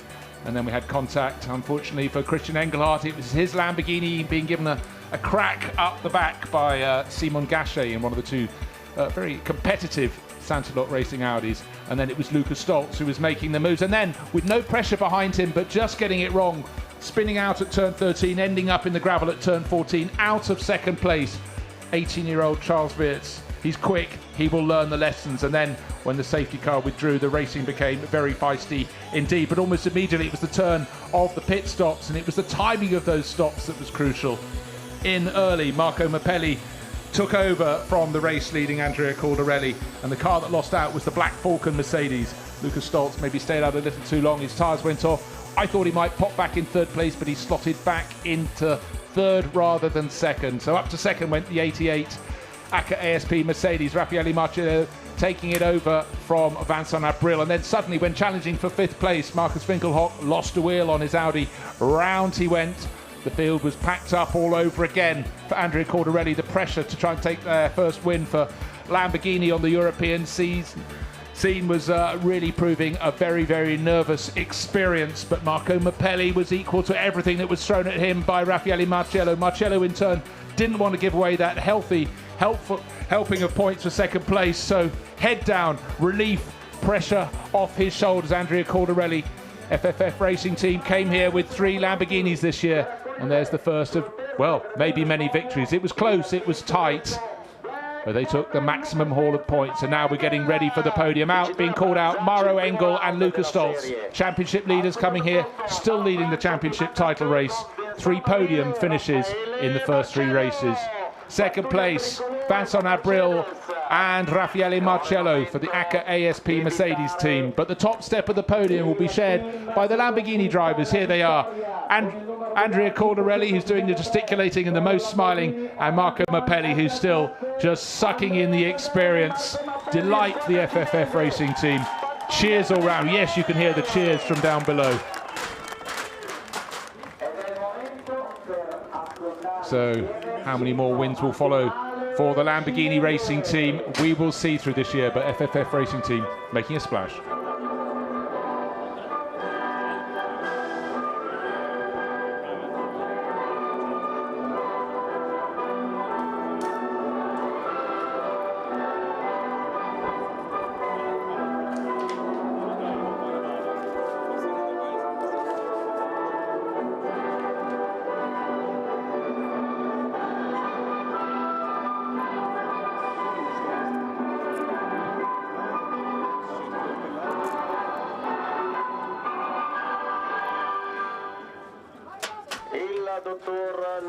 So unusual to hear the Chinese national anthem, the FFF Racing Team from China. That's where it comes from. And so a new sound on the European racing scene as the trophies are presented to the top 3 crews.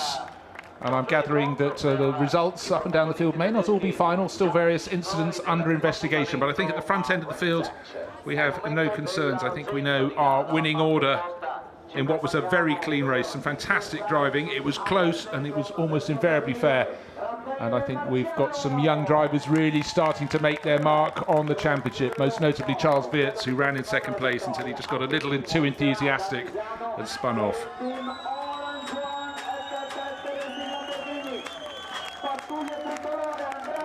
So the sound rises, the volume rises as the winning team, the Lamborghini team, FFF Racing Team, take victory here in the first of 2 races at Misano. The sun has dropped down behind the horizon, still light in the sky, but it's been a long, hot day. Series founder Stefan Rattel handing out the checks. And he, as much as anyone else, loves to see a change at the top, changing of the status quo. Drivers always run out of the requisite number of hands to hold trophy and check, and remember to smile for the cameras. More podium ceremonies to follow.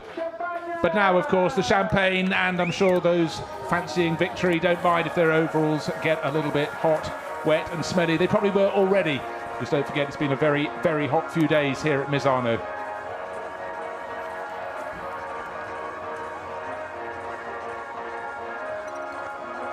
And you can just see the relief etched on the faces of Marco Mappelli and Andrea Caldarelli. I mean, to take a win is hugely important. To do so at home is hugely important, but to not get it right when you've been leading at home would be doubly cruel. But they did get it right, and victory was theirs. So let's take a look. That third place finish still keeps Lucas Stoltz and Mauro Engle at the very top of the table, but Marco Mappelli and Andrea Caldarelli Their victory moves them into second place. Raffaele Marcello and Vincent Abril finally getting their season really running after a disappointment at Brands Hatch. Nico Bastian, Thomas Neubauer didn't get any points, but they hold on to fourth place. They fell from second to fourth, but just look, Stoltz and Engle, it's about putting the results in consistently, but for Pirelli and Caldarelli, really rocketed up the chart with that victory. You see how many crews have shared points so far in the first 3 races. We've got 5 rounds, therefore 10 races. Blancpain GT World Challenge Europe, and so plenty of chances for people to make amends. Of course, this is the first season. We've also had the combined championship, the Blancpain GT World Challenge, also a championship in Asia, one in America, and then we'll see how the scores tot up across all of those championships for the manufacturers.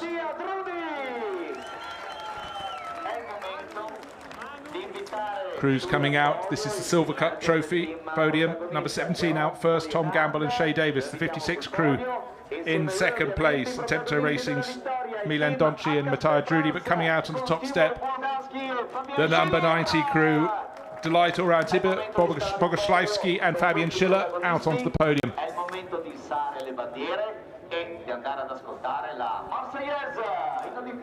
So the young drivers up on the top.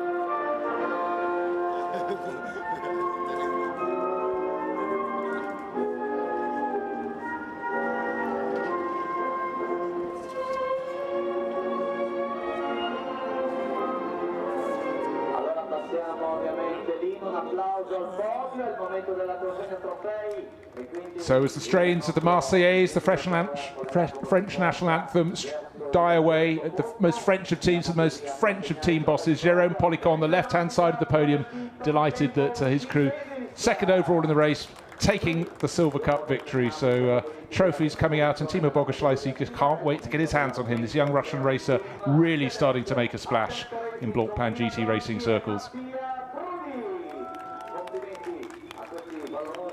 Matteo Drudi on the left, second place, and the taller figure of Milan Donci, the Dutch racer. Very pleased indeed with second place in class, and they'd have really enjoyed that Audi scrap from sort of 6th to 10th places. It kept us entertained, that's for sure. And the winning team trophy to Jérôme Policon, a fine racer in his own right before he took to running cars for others. And the biggest trophy is the Silver Cup trophy. It's the Silver Cup for the Silver Cup winners. Timo Bogoslawski, he's just reaching forward. I want one too. Here it comes.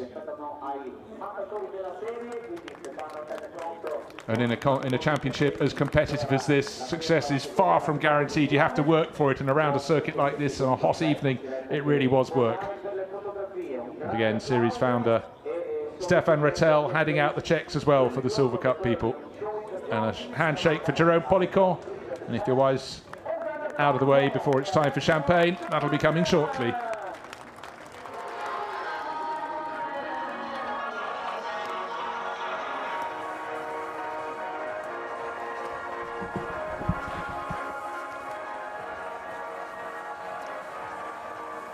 Relatively muted champagne ceremonies. I think the drivers really quite tired. What you won't imagine, wherever you are around the world watching this, it's been a very, very hot day. Couple of days here at Misano. Fortunately today, marginally cooler than Friday, but out in racing conditions, it would have been hot on board. Let's take a look at the Silver Cup standing.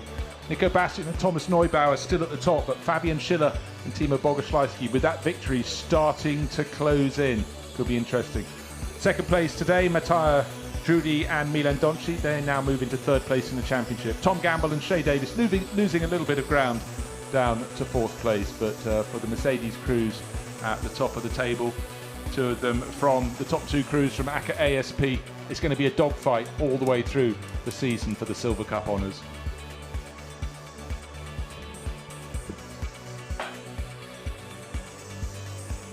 Still more podium action to follow. We've got the Pro-Am podium on its way, and Am as well.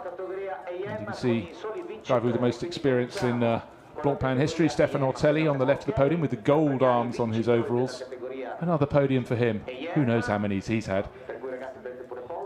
But look at the smiles. Content. It was tight racing today. Just as easy to fail as to win.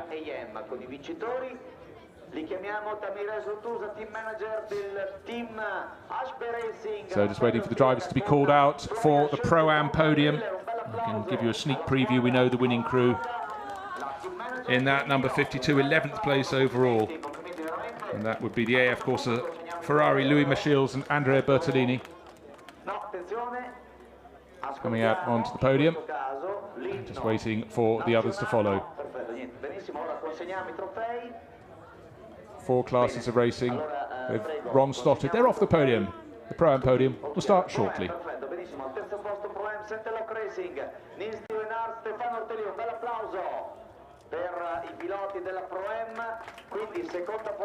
Here comes, in the correct order for the Pro-Am podium, in 3rd place in class, Neil Stevenart and Stefan Ortelli, racing for the Santalok Junior team.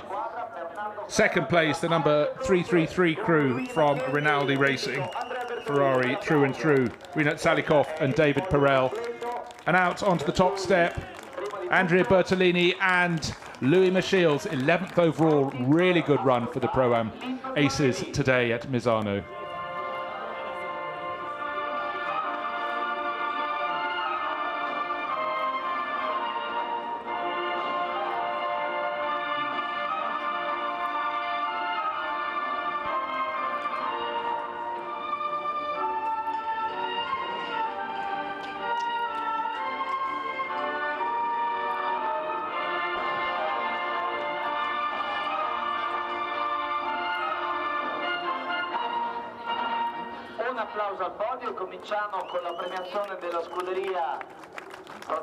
So plenty of applause, and it's 2 Ferraris and Audi filling those top 3 positions in the Pro-Am class. Neil Stevenart, yet another good result for the French racer there with his mentor, Stefan Ortelli, but the top step is the best place to be. And of course, that's the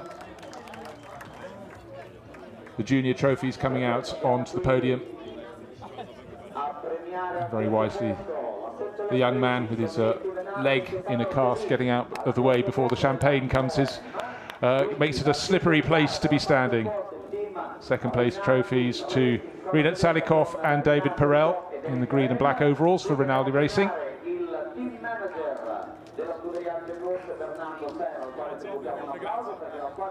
But up on the top step, it's AF Corsa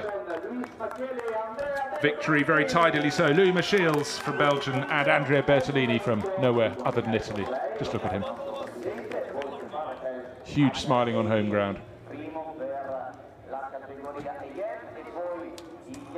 And certainly a change of form. Louis Michels had a shunt at Brands Hatch, recovered from that clearly very, very well indeed. 11th, so showing what a clean race they had to get themselves up into that position.